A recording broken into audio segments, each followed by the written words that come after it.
Ciao ragazzi, this is Talk Calcio TV on YouTube. This Sunday at the Stadio Olimpicoit in Rome, the modern day Colosseum, we have a match that is considered one of the most dangerous, passionate, furious, bitterest, colourful and at times most shameful derbies in world football. For some it is a territorial issue, it's about bragging rights, others it's a game of life and death, just like gladiators in their day. It is Lazio versus Roma, it is the Derby della Capitale.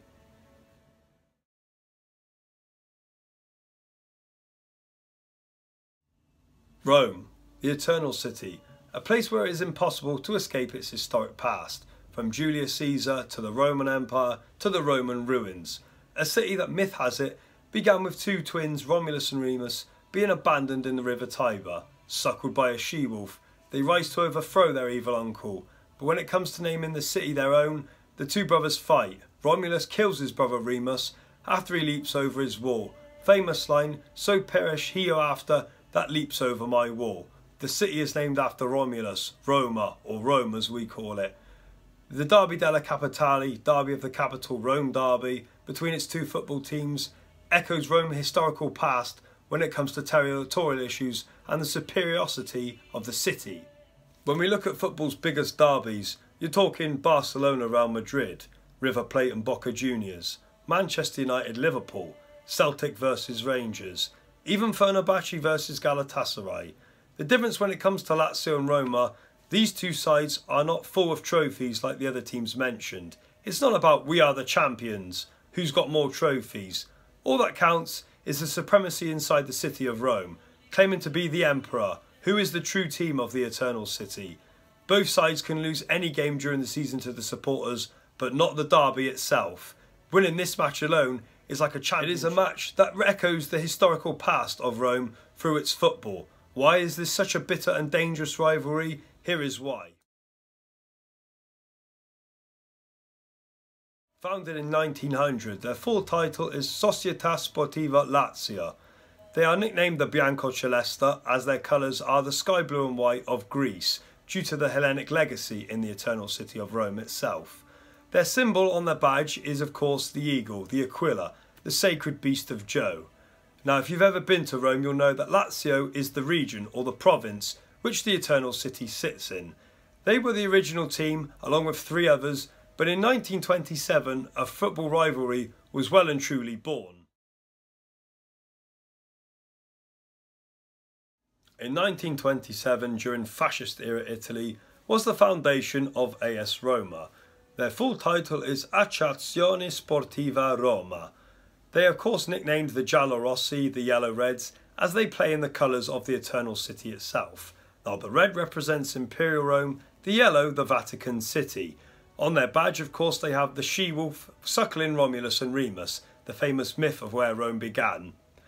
Now this club was a merger enforced by Benito Mussolini and his government to create a single representative of the eternal city and to break the dominance of the rich northern clubs, as it was in the early days of Italian football. The only club to resist this merger, however, were Lazio. So a rivalry began in earnest, a divide you could say, because Lazio fans now found themselves up against 7 different regions, whilst everyone else had gone under the banner of the team bearing the name of the city. During our visits to Rome within the last year, we have spoken to both Lazio and Roma fans. They didn't want to be interviewed on camera, as you can understand. The support of either club is something that borderlines on faith as well as a territorial issue. Lazio, as you know, is the province or the region. Roma, of course, named after the city. They are adamant, the Giallorossi, that they are the true team of the capital city. Their original games, of course, were played in Stadio, the working class neighbourhood inside the city walls. Lazio were founded outside the city walls. You could say Roma used this to advantage. They mock their rivals by referring to them as outsiders, porini or peasants even, as you could say. It is also Roma, however, that have ingrained themselves in the history and the heritage of the city, not just by, of course, wearing the colours, but occasionally you'll see it at Roma games. They will also have, you'll see images of the Colosseum, gladiators dressed. They have used this to claim their ownership of the city. And I've seen it in other games in England. When I went to Sheffield United once upon a time, in their stand, you could see the sign "Made in Steel." Of course, calling themselves the Blades, they are trying to be the true team of the Steel City. Lazio, however, are still adamant they are the original team, even if they have the name of the region. It has to be said though, despite Mussolini's plans, both teams, however, have only won 5 Scudettos between themselves since 1900. Roma won their first in 1942, Lazio in 1974. 74 years, there was only 2 Scudettos won. Roma would win again in 1983. However, in the early 90s, Lazio would be bought by food baron Sergio Cragnotti, and his investment would revolutionise the club's history forever.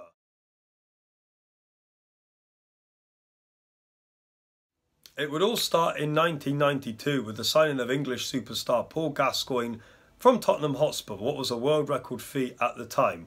This signing really put Lazio back on the map in the 90s. Without Paul Gascoigne, I don't think Serie A or Italian football would have ever taken off in this country as it did at the time. I never forget the first ever Rome derby featuring Gaza. Of course, it ended in a 1-1 draw. Giuseppe Giannini, of course, gave the Giallorossi the lead before Gascoigne's header from a free kick, rescuing a draw right at the death. He has gone down in Lazio Tifosi folklore forever. But I never forget the choreography, the banners, the displays before the game. I knew then that there was something special about the Rome derby, something you just don't see in other derbies in Italy, like the Milan derby or even a Turin derby. After Paul Gascoigne, Sergio Cragnotti would go on to bankroll other major signings for the club. And of course, in 1999, Lazio would win the last ever UEFA Cup Winners' Cup when they defeated Spanish side Real Mallorca at Villa Park in England. Now, of course, the trophy and captain that day was lifted by Alessandro Nesta, a Lazio fan through and through. In the 1999-2000 season, Lazio would win an unprecedented treble. They would win the UEFA Super Cup, defeating Manchester United 1-0.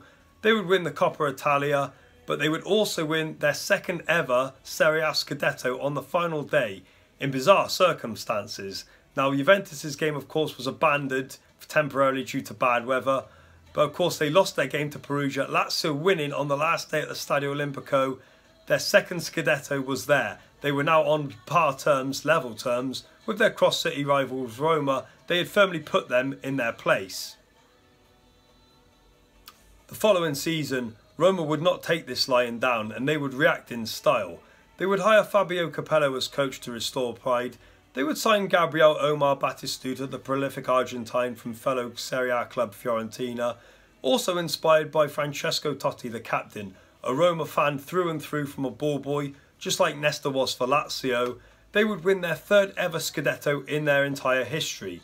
To make it more sweeter was the fact they'd won it off Lazio, something Biancoceleste fans, however, don't like to remember.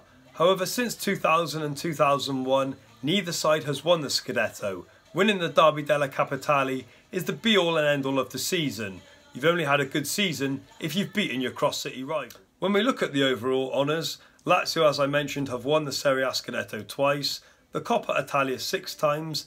They have, however, won European trophies, the Cup Winners' Cup, the last ever in 1999, as well as the European Super Cup. Roma, of course, have won the Scudetto 3 times, the Coppa Italia 9 times. They haven't won any European trophy. They have lost the final in the UEFA Cup to Inter Milan, as well as the European Cup final in 1984 to Liverpool on their own ground in the Stadio Olimpicoit. As well as the obvious fanatical support from both sets of fans and the passion which doesn't exist anywhere else in Italy, it can be suffocating sometimes for both sets of players to perform. It is also a passion that overspills into violence outside the stadium, as well as controversy both on and off the pitch. In 2004, the second half of the Rome derby, the game was suspended in what was one of the most embarrassing and shameful episodes ever in Italian football. I'd never ever seen anything like this. Roma ultras stormed the pitch, demanding to speak to their captain Francesco Totti. Now, false rumours had gone round during the game that a young boy was killed outside by Italian police. These rumours, of course, were false. However, Totti was told that if the game was not abandoned, there was a risk that some of the players themselves could be killed too. Totti, of course, by this stage fearful, consulted the ref, and when the referee made a call to Adriano Galliani, the league chief at the time, the Rome derby was suspended. The following year, in 2005, Paolo Di Canio, a Lazio fan through and through, had returned to play for his boyhood club in the twilight of his career. The Biancoceleste, of course, would defeat the Giallorossi 3-1, but the result was a bit overshadowed. At the end of the game, Paolo Di Canio went over to the Curva Nord, of course Lazio's end, where their ultras sit. He's made what he claimed was a gesture of the Roman Emperor. It, however, turned out to be a fascist symbol. In 2013, these two clubs would meet for the first time ever in the final of the Coppa Italia. It was Lazio who would win 1-0 thanks to a goal from Lulic after an error from Roma's goalkeeper. To this day, they have used this as bragging rights over their cross-city rivals, but when it comes to the league, a major success, neither club has really won anything or challenged on any fronts, that is for certain. As for Derby stats, there have been 185 meetings in the Derby altogether. Lazio have won 52, Roma lead the way with 70 wins, and there have been 63 draws. Francesco Totti has made the most number of appearances in this fixture, 44 times. He is the most prolific striker as well with 11 goals. Second on that list is Silvio Paiola, who represented Lazio. He is the most prolific striker ever in Serie A history. As for this Sunday's game itself, well, how fitting that both clubs are managed by players that won their Scudettos for their respective clubs in 2000 and 2001. Simone Inzaghi, of course, with Lazio, Eusebio Di Francesco with Roma. Now, currently in Serie A, they are both locked in third position. The only thing separating them is goal difference. They're on the same points. Whoever wins this game, not only this weekend will it claim to be who the Emperor of Rome is, or the bragging rights, but you will also see the Tifosi at the training ground the next time, either celebrating or venting their frustrations. During the week, as you know, Lazio were eliminated from the Europa League by German side Red Bull Salzburg. Having led 4-1, the tie was turned on its head. Roma, on the other hand, are on cloud 9 in the Champions League, having overturned a 4-1 deficit against Barcelona to make the semi-final, where they will now face five-time winners Liverpool. What are my predictions itself? If you'd have asked me last week, I'd have said it's a Lazio win. However, given the events during Europe this week, my opinion has changed. I'm going to go for a win for the Giallorossi, that is Roma. If I'm wrong, I will certainly know it, that is for certain. But tell us what you think. Who will come out on top this weekend? Like, comment below, and don't forget to subscribe. Talk Calcio TV on YouTube. Thanks for watching this episode on our history of the Rome Derby, the Derby della Capitale. Roll on Sunday in the Eternal City, in the modern Colosseum, that is the Stadio Olimpicoit itself. Arrivederci, ciao!